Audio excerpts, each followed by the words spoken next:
Welcome to our continuing series, Questions and Answers from the works of Sri Aurobindo and the Mother.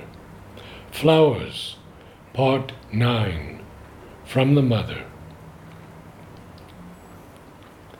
Flowers are extremely receptive. All the flowers to which I have given a significance receive exactly the force I put into them and transmit it. People don't always receive it because most of the time they are less receptive than the flower, and they waste the force that has been put in it through their unconsciousness and lack of receptivity. But the force is there, and the flower receives it wonderfully. I knew this a very long time ago. 50 years ago, there was that occultist who later gave me lessons in occultism for 2 years. His wife was a wonderful clairvoyant and had an absolutely remarkable capacity precisely of transmitting forces. They lived in Tlemcen. I was in Paris. I used to correspond with them. I had not yet met them at all, and then one day she sent me in a letter petals of the pomegranate flower, Divine's love.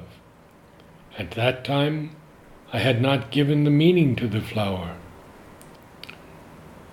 She sent me petals of pomegranate flowers, telling me that these petals were bringing me her protection and force.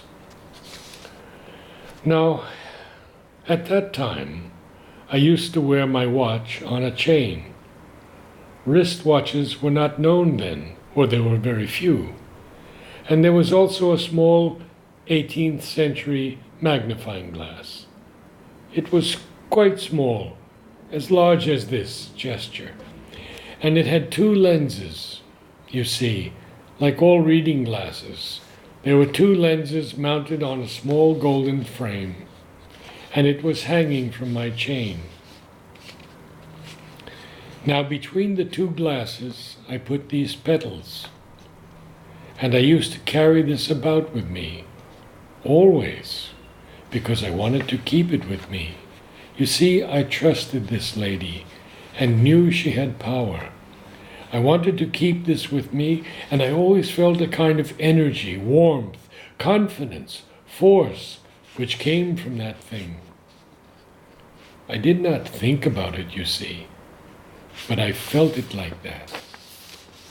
And then, one day, suddenly I felt quite depleted, as though a support that was there had gone, something very unpleasant.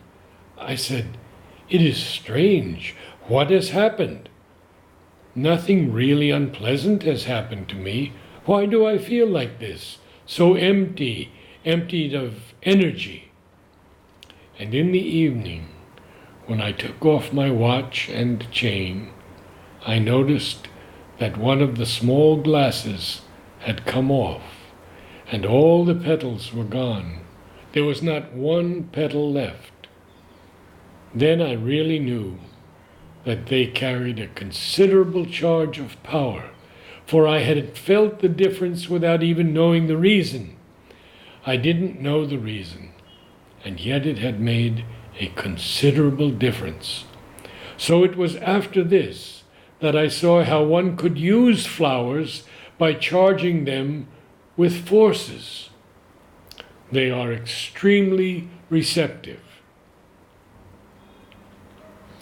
Question: do flowers retain the force always, even when they decay?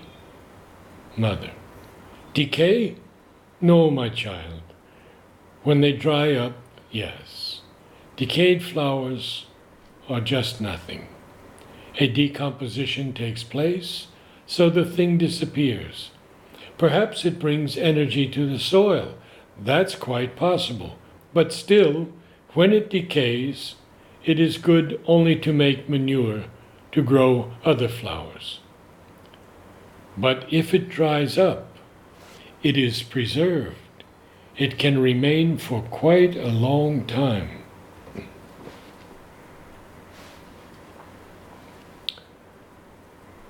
Those small packets which I give on Kali Puja Day are made to be preserved for 1 year.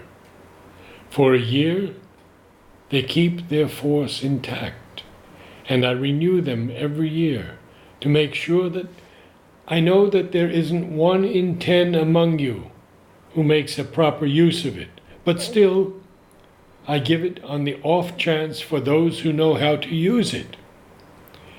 It is prepared to keep the force for 1 year.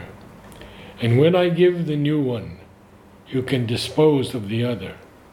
Usually, it has fallen to dust. Not always.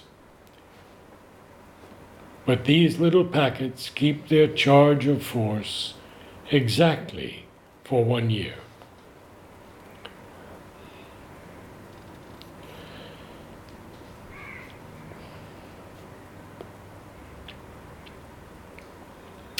Disciple. In a dream, I was gathering flowers in the garden of my house. Suddenly the gate opened and 3 ladies came in.